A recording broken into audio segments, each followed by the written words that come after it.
Muito bem, vamos aplaudir a Jesus.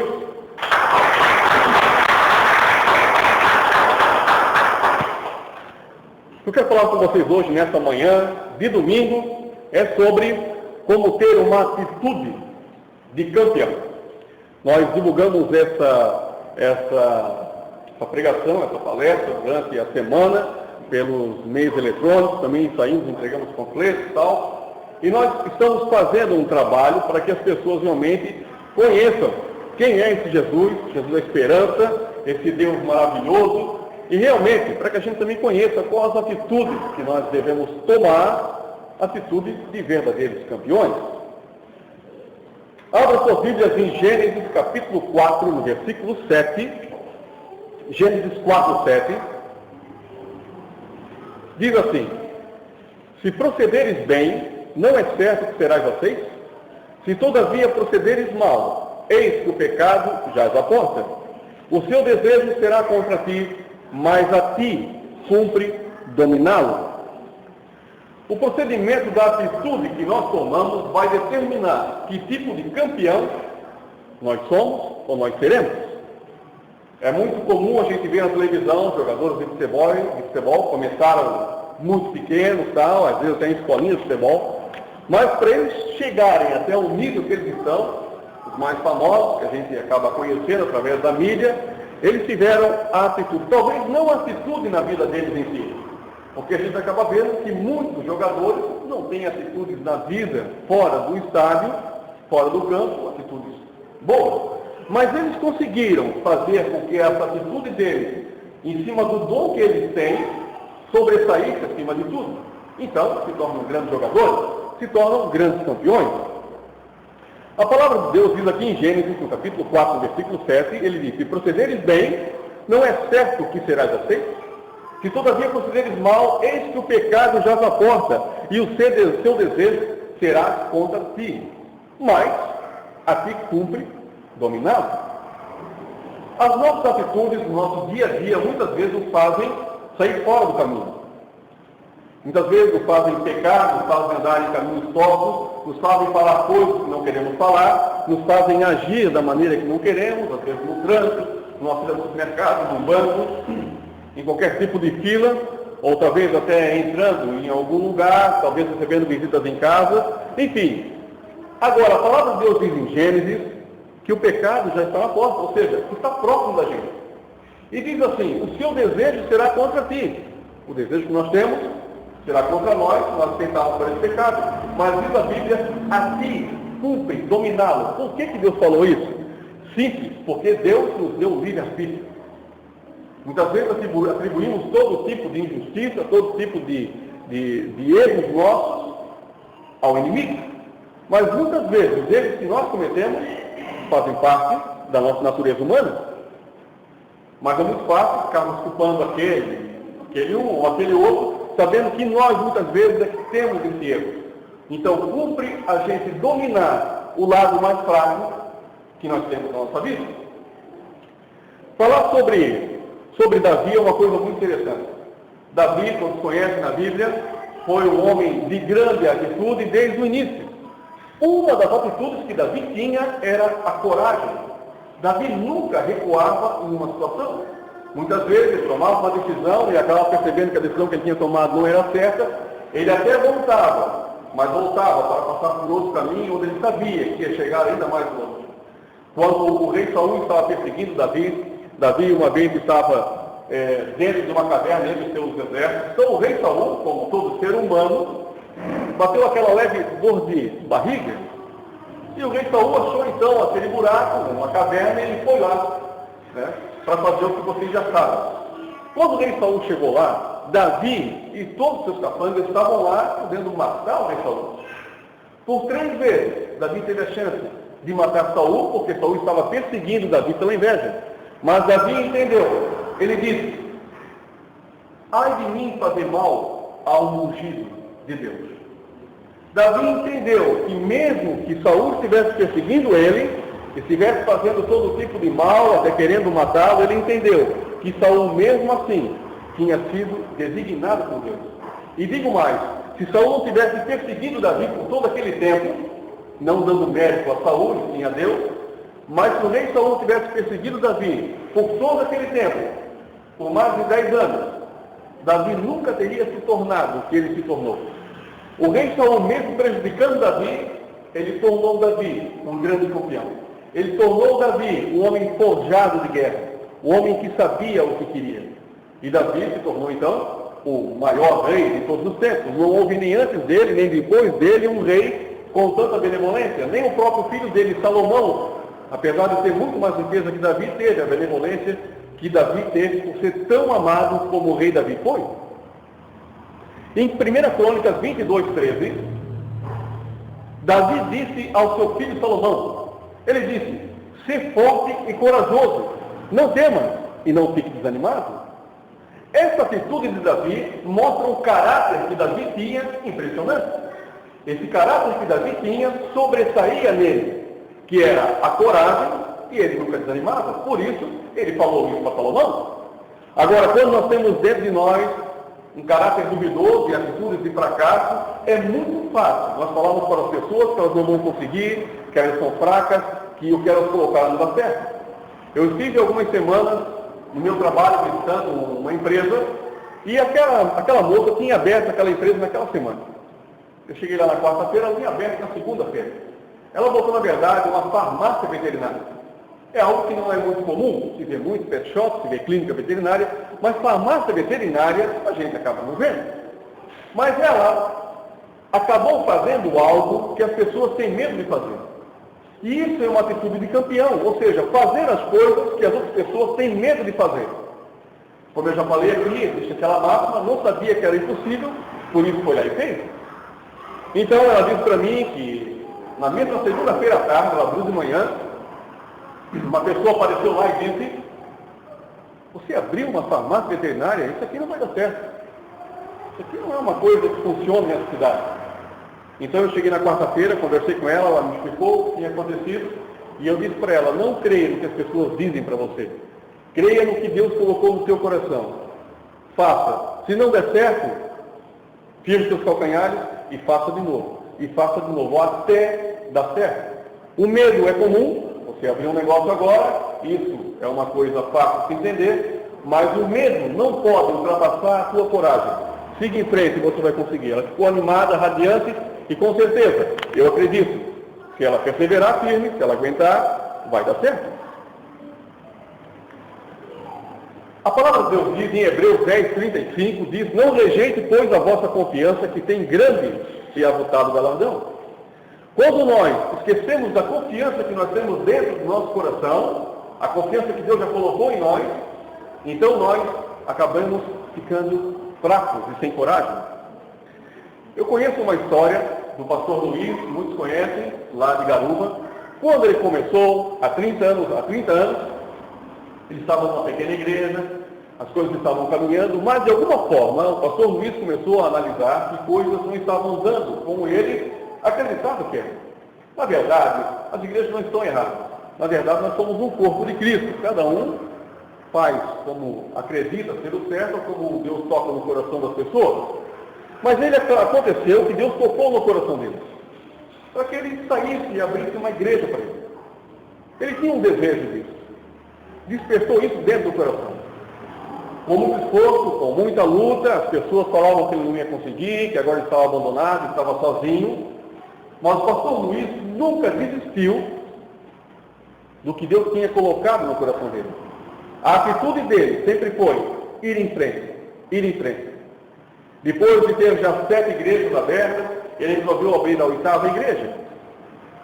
Essa igreja, quando ele chegou nesse local, ele saiu da cidade dele com a esposa e foi morar em uma outra cidade, uma cidade muito pequena, com apenas cerca de 3, 4, 5 mil habitantes. Então, ele comprou um terreno onde não tinha como entrar no terreno dele, ou seja, era fechado de mato, era uma floresta. Ele e a esposa pegaram um facão e começaram a abrir a picada até onde seria a igreja deles. Depois de um certo tempo, de muito trabalho, alguém viu que eles estavam lá com o facão e mandou uma máquina para poder abrir o terreno.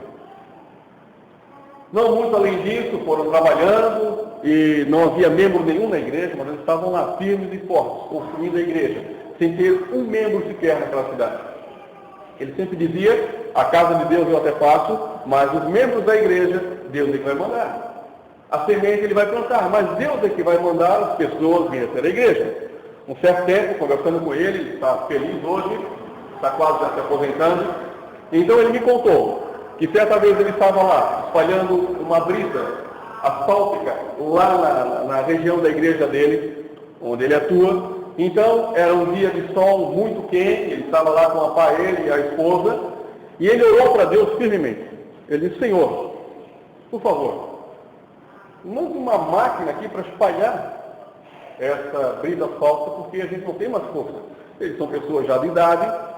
E aconteceu que eles foram para casa, já era meio-dia, almoçaram, ele foi descansar, foi dormir um pouco, porque à tarde ele tinha que voltar lá para espalhar a brita asfáltica. Então, subitamente, ele ouviu um barulho de uma máquina na igreja. Eles moram perto da igreja.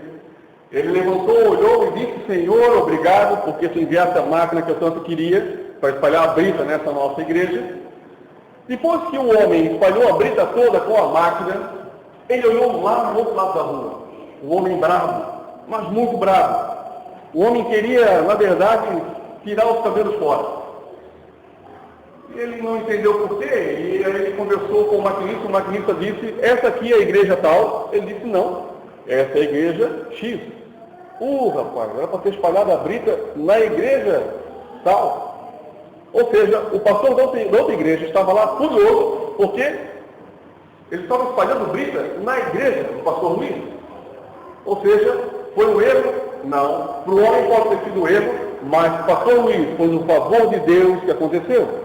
Deus primeiro mandou na igreja dele, e depois mandou na igreja do outro. Isso significa fé. Se chama fé, acreditar nas coisas que você não vê. Essas coisas realmente acontecem. E aconteceu, e nós conhecemos ele, conhecemos a esposa dele. Estamos indo todo mês a fazer um trabalho, uma noite de esperança. E essa história sempre marca muito quando ele conta e quando a gente acaba contando para as pessoas como Deus realmente tem atuado na vida daqueles que servem realmente a Deus. Na verdade, muitas pessoas também se acham desqualificadas para você seguir em frente. Eu, há muitos anos atrás, mais ou menos 5 anos atrás, me achava desqualificado em tocar, em louvar a Deus. Eu desde pequeno, desde 8 anos de idade, meu pai me deu um violão, um pequeno violão, eu fui ensaiando, aprendi um pouco com ele, e eu sempre tive o desejo de tocar, de cantar. Eu já tinha uma certa experiência pequena nisso, mas então, onde eu estava antes, eu não conseguia exercer isso. Porque eu não tinha abertura, as pessoas achavam que eu era desqualificado, nunca tinham ouvido eu tocar ou cantar, mas eles já achavam que eu não tinha qualificação. Então, por certo tempo, eu tomei a frente, tomei a coragem, depois de tanto Deus me impulsionar, e aconteceu, eu peguei o violão e fui fazer a minha primeira apresentação na igreja. Alguns irmãos viram, outros debocharam, mas o impressionante é que quando eu comecei a tocar e a cantar, eles fecharam a boca. Eles viram que realmente tudo o que eles pensavam em relação a mim estava errado. Em outras palavras, tudo que as pessoas pensam às vezes em relação a você, elas estão erradas. Charles Chaplin, um dos maiores comediantes que já passou aqui por essa terra, participou de um concurso de sósia dele mesmo. Ele se infiltrou, fez a inscrição, se infiltrou nesse concurso de sósia do personagem Chaplin. O impressionante é que ele tirou em 3º lugar. Ou seja, ele não era parecido com ele mesmo. As pessoas acreditam que conhecem você, mas não conhecem. Esse foi o caso de Chaplin. Tirou em 3º lugar, num concurso dele mesmo. Em Juízes 6:12, Gideão, um dos grandes soldados que já passou por aqui, quando o anjo apareceu para ele, em Juízes 6:12 fala assim, então o anjo do Senhor lhe apareceu e lhe disse, o Senhor é contigo, homem valente. Então Gideão falou, ai Senhor meu, se tu és conosco, por que nos sobreveio tudo isso? Deus disse, vai nessa tua força, porque acaso não te enviei eu? Em outras palavras, Gideão sempre acreditou que não ia conseguir fazer nada. As pessoas só me falavam para Gideão que ele não ia conseguir fazer nada. Ele era um lavrador, mas Deus sabia a semente de grandeza que havia dentro de Gideão. E a atitude de Gideão depois de tudo isso, depois que ele reclamou, ele disse: olha, Senhor, tu é comigo, tu és conosco, porque está acontecendo tantas coisas ruins na minha vida. Mas Deus disse: vai nessa tua força, porque acaso eu não te enviei? Ou seja, porque acaso não fui eu que dei essa força para ti? Por acaso não fui eu que te fiz? Não fui eu que te coloquei nessa terra? Se eu estou falando que tu tens força e tens coragem, é porque você tem. Todos nós temos uma semente de grandeza dentro do nosso coração. Essa semente de grandeza está forte e firme lá escondida em algum lugar. Apenas uma chave, apenas uma ignição para que essa fagulha se acenda. E nós nos tornamos grandes homens de Deus, grandes homens de negócio, grandes homens, grandes maridos, grandes pais e assim por diante. A palavra de Deus também diz, para que a gente possa ver o bom das pessoas. Apóstolo Paulo diz: não amaldiçoeis, mas abençoa as pessoas. Jesus nunca disse o que as pessoas eram. Jesus nunca disse o que as pessoas haviam feito de errado sem elas se acusarem primeiro. Então Jesus sempre dizia o que as pessoas poderiam se tornar. Em Mateus 26, 25, quando Jesus estava lá na ceia, ele e os apóstolos, Jesus disse que alguém ia trair ele. Então, Judas, precipitadamente, falou: Senhor, sou eu? Jesus falou: tu disseste. Ou seja, o Judas mesmo se acusou. Jesus sabia que era Judas, mas ele nunca disse: Judas, tu és um traidor; Tomé, tu és um duvidador; Pedro, tu és um grosso; Mateus, tu és um coletor de impostos. Ele nunca disse isso. Ele sempre dizia: vocês serão a luz do mundo. Em 2 Coríntios 5,19, Deus estava com Cristo, diz o apóstolo Paulo, que Deus estava com Cristo, reconciliando com Ele mesmo o mundo, sem nos imputar as nossas transgressões. Quando Deus estava lá, com Jesus naquela cruz, Deus não estava colocando a sua transgressão em jogo. Deus não estava apontando erro para cada um de nós. Está vendo? Vocês não vão conseguir. Vocês nunca conseguiram fazer nada. Eu tive que dar o meu filho para pagar os pecados de vocês. Eu tive que dar o meu filho para livrar vocês. Não. Deus nunca fez isso. A palavra de Deus diz que Deus estava com Jesus, reconciliando com Ele mesmo o mundo, sem colocar as transgressões em nós. Isso quer dizer, meus amados, que Deus também nunca colocou em nós a deficiência, a fraqueza, a falta de coragem, a depressão, a falta de acreditar que nós precisamos ficar curados de algum tipo de enfermidade, ou que alguma pessoa pode ficar curada de alguma enfermidade. Nós nunca tivemos isso como uma acusação de Deus sobre a nossa vida. Nós realmente puxamos isso para a nossa vida e vivemos uma vida, às vezes, duvidosa do que Deus quer que a gente faça. Jó, mesmo na sua dificuldade, ele orava pelos seus amigos. Muitas vezes, quando nós estamos em nossa dificuldade, nós queremos que as pessoas orem pela gente. Por favor, orem por mim por isso, orem por mim por aquilo. Tudo bem, é bom que as pessoas orem pela gente. Existe uma conexão quântica inacreditável que conecta os seres humanos através da oração. É algo que estudiosos já tentaram fazer, já misturaram tudo para tentar entender o porquê que essas coisas acontecem, e eles não entendem, porque isso é algo divino. Essa conexão quântica nunca será descoberta, só é descoberta e provada por aqueles que servem a Deus, que confiam nele. Então, Jó em 42:10, aparece a palavra de Deus quando diz: quando Jó orava pelos seus amigos, atentem para essa palavra, quando Jó orava pelos seus amigos, Deus lhe acrescentou outro tanto e em dobro tudo que possuía, e assim abençoou o Senhor o último estado de Jó mais do que o primeiro.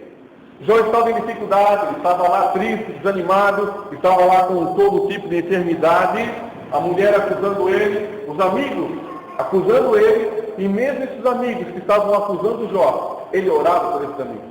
E Deus, quando viu isso em Jó, essa confiança em Deus, a palavra de Deus diz que Deus deu tudo em dobro o que Jó possuía. Olha só isso. Diz que o estado de Jó, antes de acontecer tudo aquilo com ele, ficou muito mais agradável depois que essas doenças saíram. Ou seja, já ganhou muito mais prosperidade, já ganhou novos filhos, já ganhou tudo, muito mais saúde, ele ganhou tudo o que ele tinha perdido, simplesmente porque Jó estava orando pelas pessoas, estava orando pelos amigos dele. Orem pelos seus amigos, orem por aquelas pessoas que ainda não aceitaram a Cristo, orem pelos seus pais, orem pelos seus inimigos, orem por todos. É melhor você ter paz com o seu inimigo do que você não ter a paz com ele. Mesmo que você tenha que amar de longe as pessoas, não importa. Está aí pessoas, é verdade que quanto mais longe elas estão, mais a gente as ama. Mas nós temos mesmo assim que orar por essas pessoas, para que Deus possa ver a nossa integridade e a nossa fé e a nossa coragem e a nossa esperança no próprio Deus que nos deu através de Jesus. Em Gálatas 5,13, Paulo nos exorta a viver em verdade. Apóstolo Paulo, um dos homens mais perseguidos do Novo Testamento, fora Jesus, é claro. Apóstolo Paulo sempre orava pelas pessoas. E existe uma chave nas cartas de Apóstolo Paulo. Paulo nunca orou para que as pessoas, para que Deus tirasse o problema das pessoas. Mas o apóstolo Paulo sempre orou para que Deus desse força para as pessoas, para que elas saíssem dos problemas. Muitas vezes nós queremos que as pessoas orem para a gente para que o nosso problema saia. Mas às vezes esse pequeno problema que está em nossa vida, na verdade, está aí por acaso. Não está aí por acaso. Essas coisas estão na nossa vida para que a gente possa crescer. Então eu peço para que as pessoas olhem para você ter energia para passar por essa aprovação e por esse problema. Em Gálatas 5,13, o apóstolo Paulo fala: porque fosse chamados à liberdade, porém não usei da liberdade para dar ocasião à carne. Sede antes servos uns dos outros pelo amor. Então, muitas vezes nós estamos dando ocasião à nossa carne para não executarmos o que Deus realmente quer que nós fizemos. Ficamos tristes porque está chovendo, ficamos tristes porque está muito quente, ficamos tristes porque não temos condições de ter uma roupa legal para vir para a igreja, ou ficamos tristes porque não temos dinheiro para tomar aquele sorvete na esquina, e todo tipo de coisa nos colocado, e nós acabamos perdendo o foco. Estamos dando ocasião à carne para não servir a Deus. Edson, eu não estou indo lá na casa daquela pessoa, porque, infelizmente, o meu carro, ele está com os pneus meio careca e eu não consigo ir. Mas se aparecer um casamento, uma grande festa, eu tenho certeza que esse carro com os pneus carecas vai ajudar em muito para você chegar até lá. Acredite que nada que vem até você pode lhe prejudicar. Deus usa as coisas que estão sendo usadas para te prejudicar e te coloca adiante. As coisas que são usadas para te prejudicar, Deus usa isso para te abençoar. Não esqueça, não deixe de servir a Deus por alguma deficiência que você tem. Nunca faça isso. Edson, acho que eles não ligam para mim, acho que o que eu estou fazendo na igreja é um trabalho muito pequeno, acho. Deus não é um Deus do acho. Deus é um Deus do sim. Acredite, você pode ser muito mais do que você pensa que você é.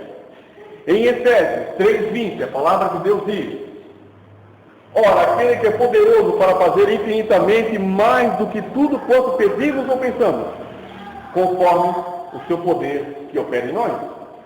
A palavra de Deus está dizendo aqui, Paulo disse em Efésios 3,20, que é o poder de Deus que habita em nós que faz com que essas coisas aconteçam.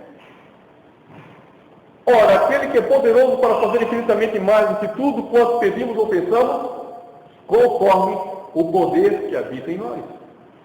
Se nós deixarmos de orar, se nós deixarmos de falar de Deus para as pessoas, se nós deixarmos todo tipo de imundícia tomar o nosso mundo, a nossa vida, então o poder de Deus não vai estar em nós. Por isso que muitas pessoas não conseguem ser realizadas na vida, muitas pessoas não conseguem ter um sentido de vida feliz, porque elas acabam enchendo as suas mentes de todo tipo de tristeza, todo tipo de angústia, todo tipo de melancolia, e acabam não tendo uma atitude de campeão.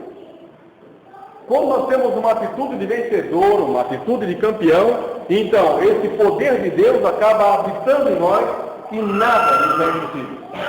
Mesmo que as pessoas dizem que será impossível, mas Deus diz que não. Porque quem é o homem para julgar a Deus? Quem é o homem para acreditar que Deus realmente não tem capacidade para nada? Muitas pessoas acreditam que Deus não existe, mas lá no fundo, lá no fundinho, eles sabem, quando eles falam alguma coisa que não fecha, alguma coisa em relação a denegrir a imagem de Deus, lá no fundo, eles sabem que existe um Deus. É uma chave, é uma semente que está dentro de cada um. Deus está ali. Deus existe. Deus é bom.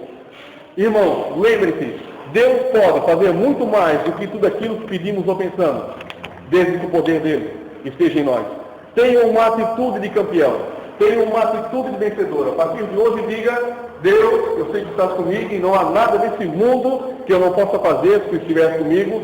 Eu sei que eu tenho minhas dificuldades, eu sei que eu tenho as minhas partes fracas, mas eu sei que tu és forte para me dar tudo e muito mais do que nós pedimos ou pensamos. A palavra de Deus diz, em Números 6:24, o Senhor te abençoe e te guarde, o Senhor faça resplandecer o seu rosto sobre ti e tenha misericórdia de ti. O Senhor sobre ti levante o teu rosto e te dê a paz. Quem crê nessa palavra hoje, diga amém. Amém. Vamos aplaudir a Jesus.